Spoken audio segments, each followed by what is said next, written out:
day the port officer came to arrest us was one of the funniest scenes I've ever seen. I had invited the local Boy Scouts to come visit the ship, and there must have been 40 kids that officer had to push their way through to try to arrest Watson.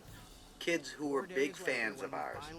The next day, there was actually a local march in town of all the school children to let the Sea Shepherd go. I mean, how much better can you have than that? And kind of an aside, funny story, my 10-year-old son at the time had come with us because we were going to go on a very friendly trip. It was no big deal, Cocos Island, Galapagos. So he came along for the ride. And he still brags today as a 10-year-old kid to have been arrested in the Galapagos. And I, as his father, had to go bail him out of jail so I could send him home to my divorced wife and his mother before I got shot. And the way I did it is I told the guy, look, are you divorced? He was. I said, well, then you know what I'm talking about. My ex-wife is expected this 10-year-old back. How can I make the deal to get him out of jail? The deal was, we got our fuel, we got out of there, we made the peace. We actually ultimately in the next year gave them the Edward Abbey. The Admiral's officers quietly slipped away. Apparently, in such a hurry, they left their gangway guard behind. The poor guy had to pee something fierce, but he needed permission to leave his post. And Watson, the only authority on board, refused. Sea Shepherd runs an office in the Galapagos Islands. They've had a very good success in catching poachers. They have a dog patrol to find shark fins in illegal fishing operations. And quite frankly, they will continue to stay, and their operation is not getting weaker but stronger. And hopefully, over the years, we will have some success. In the Galapagos, the problem is now population. As populations increase in any area that is wilderness, of course, the animals suffer. And that is now what's happening in the Galapagos. But it's time we all draw a line in the sand, and for us at Sea Shepherd, it is the Galapagos Islands. If we can't save those, what chance do we have saving others?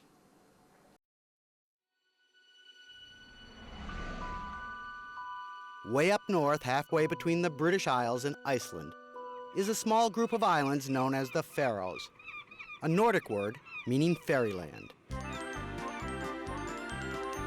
And a fairyland it is, where every town and village looks like a painting by Norman Rockwell. Picturesque villages with beautiful harbors. Towns with expensive, trendy shops. Unparalleled freedom, including the right to smoke without fear of harassment from health Nazis. Just about everyone owns a late model car. Not that there is any place to go, really. In fact, the Faroese enjoy the highest standard of living in all of Europe. This was one of the first times we had 28 journalists on board and 24 crew. We only came from the Shetland Islands, which was 2 hours away, so it wasn't a big trip, but it certainly was a crowded trip. And the idea was to just flood the European press with the barbaric actions of the Faroese people. And actually at the time it made a schism between Denmark, which owns Faroes or runs the Faroes, and the Faroese people. Because the Danish didn't want to defend whaling, yet the Faroese thought it was their right.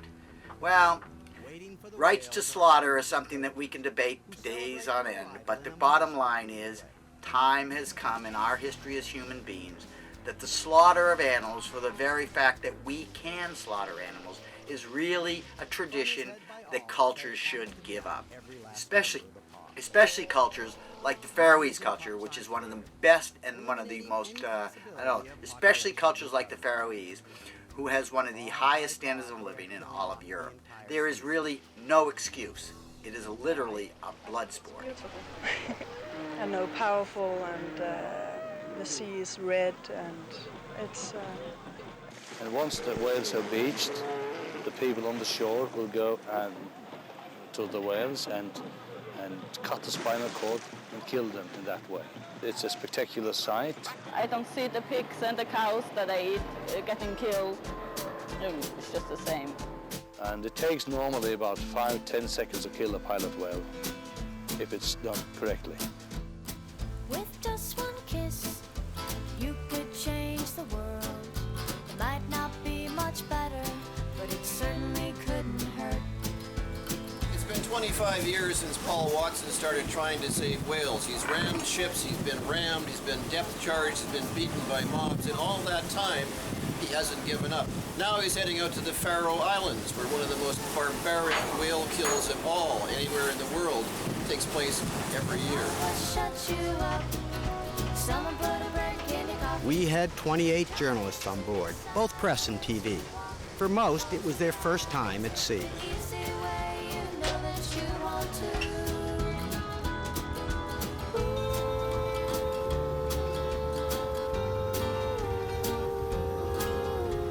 When the alarm rings, get your life jacket and get your asses down here. The boats will be released on the captain's orders, or if he's dead, on my orders. In reality, though, what we would probably do if the ship is sinking is get as many people as we can into one life raft so we can share body heat, keep our bodies warmer.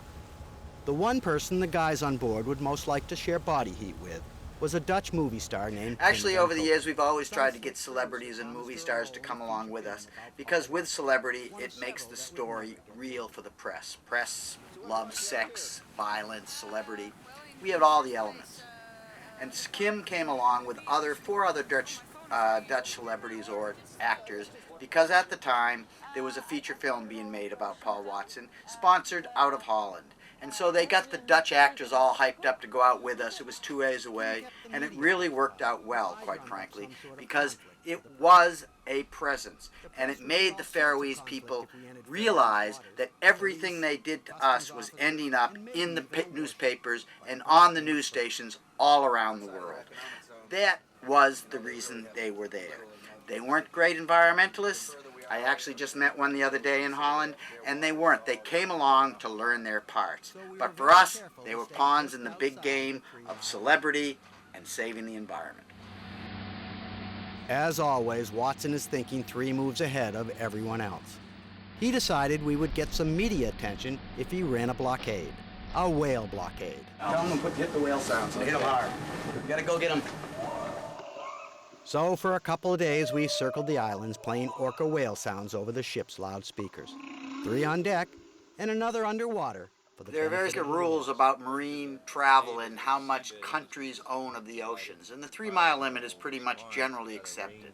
In the Faroe Islands, it became an issue of who owned what and whether Denmark owned certain waters because you draw a line from here to here or whatever. It became really an issue of math. But for us, all we wanted to do is keep the story in front of the press. That was back in 2000. We were there in '86 for the Iceland sinking. So we go back a long way with the Faroes. Just recently in 2012, we were also in the Faroes. And the police thought they'd outsmart us this time. They weren't going to let Watson and the Sea Shepherd trick them. So what they did was, we'll show them. We won't kill any whales while they're here. We won't give them anything to show the world that we look bad. What great logic. Let's hope everybody does it. Because where people think that Watson is just out for celebrity or out to show or out for, press, the bottom line is he's out to save whales. And if you don't have to do anything to save whales, great, let's do it. And so the Faroese really kicked themselves in the butt by doing that. Let's not. I wish the Japanese, hey, we're going to the Antarctica. Maybe the Japanese should show us a lesson and make it so they don't kill whales. Wouldn't that be wonderful? We'll show them we're not going to kill a whale while they're there. What a logic that I wish all countries would accept. But the whale songs were never intended to scare away whales. Like Homer's sirens, they were meant to attract, not repel. And they attracted a whole boatload of Faroese police. And where there's police, there's conflict. Just what all the reporters needed to justify their per diem. Police and customs, they want us to stop. This is police and customs want to control you. Would you please stop the ship? We haven't entered Faroese waters. Please stop the ship. Watson will rarely raise his voice to the opposition. At least not when cameras are around, which is pretty much always. We want you to stop now. We will stop when we enter Faroese waters. Do you have crossed the 3-mile limit? Over. Well, not according to my radar. to me pretty clear. 6 miles here, 6.8 miles there. I have rite of passage through these waters. That means that you are going to make sure that no whales are coming ashore. Roger. How good is your device? Well, we paid enough for it, so I hope it's good. So we'll just have to see. I think we'll be able to cover everything except for the southern island. Yes, but we are doing it our way, and you have already crossed the border, and we want you to stop so we can come on board. When I cross the 3-mile limit, then I will request you to come on board for customs. We weren't really making news, but we were making pictures. The news was the fact that the Faroese were whaling. We wanted the newspaper reporters and the TV reporters of Europe to report that they were whaling about the issue, but what we were giving them is pictures to fill their story. No one likes to look at a talking head, but they like to look at visuals, so we gave them all the greatest visuals you could. Newspaper, we dressed up, we did it every day. Paul and I would sit around trying to figure out some little ploy to give them another story. The idea in these things is to keep the story in the press longer and longer and longer and longer, and perhaps we can outwait the killers. Perhaps we can make it so they give up. This summer in 2012, they did. The minute Sea Shepherd left, they killed some whales, but you can't always be there the whole time. For 2 months this summer, they killed no whales. But for 1 month, back in, I think it was 2000, they killed no whales. So, presence means something.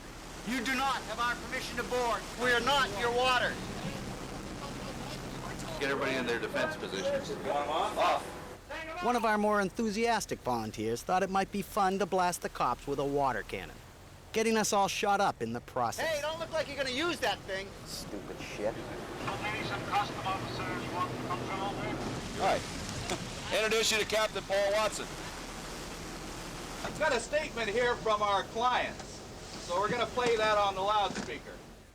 Paul Watson is very aware of international regulations. We read law books about maritime law all the time. We generally know more than the police what our rights are. Most of these police don't deal with wackos like us. We're an anomaly, but we deal in this area all the time. And as an FBI agent who say, "Sir, you come pretty close to crossing the line," well, we do. But the question is, do we cross the line? We come pretty close all the time, but it is very seldom, if ever, we cross the line. And if we do, then, of course, we will accept those consequences. But the idea is it's a thin line, and to stay right on top of it, and to let the people know what's going on. In this case, we toyed with these poor police. For days they were playing with us. We knew our rights. Even though they said to stop, we had no reason to stop, and they had no right to stop us until we got into their waters. So it was a giant game of cat and mouse, who's going to jump first. And our idea, that whaling season goes for the summer, 3 months, so we wanted to do it and get it done quickly. Be swift, make noise, no nonsense makes no sense. Somebody likes it. Forget what you don't know. Sell ourselves tall, even though we look small. And dance with our four-left feet. Now, get out of here! We're halfway through here between the islands, and we're slowing down so that the tour boat can get pictures. They phoned and asked if we would, and we're obliging. Next step, I guess, is to sell t-shirts, postcards, and videos. The police confrontation caused enough of a stir among islanders to attract a small flotilla of tourists wanting pictures and autographs. And best of all, a boatload of Faroese journalists starving for a story.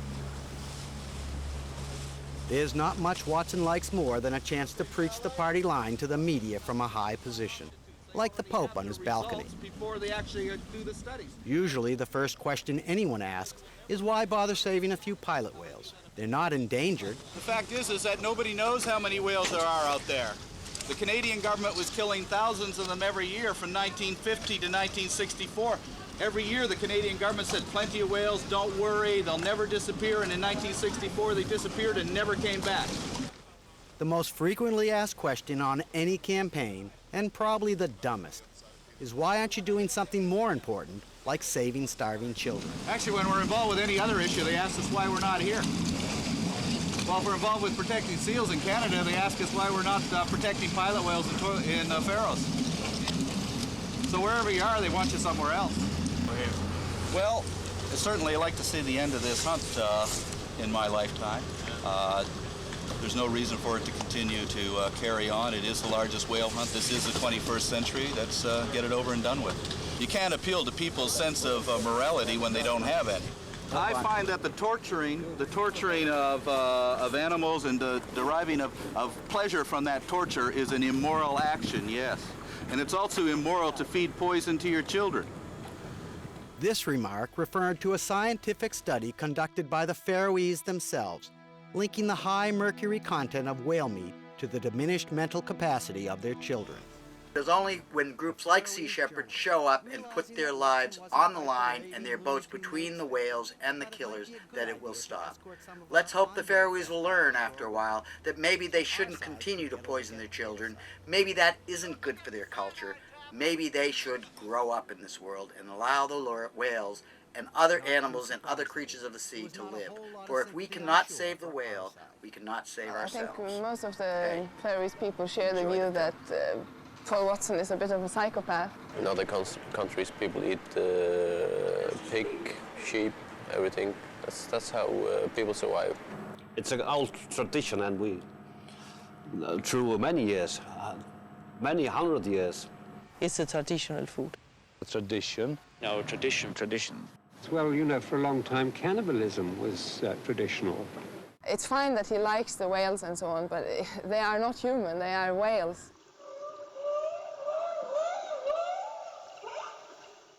We'll do just about anything to save whales short of violence. On Watson's ships, Martin Luther King is God and nonviolence is the law. But with that exception, anything goes. During the night, we moved inside the 3-mile limit and stopped the ship about a half-mile from shore.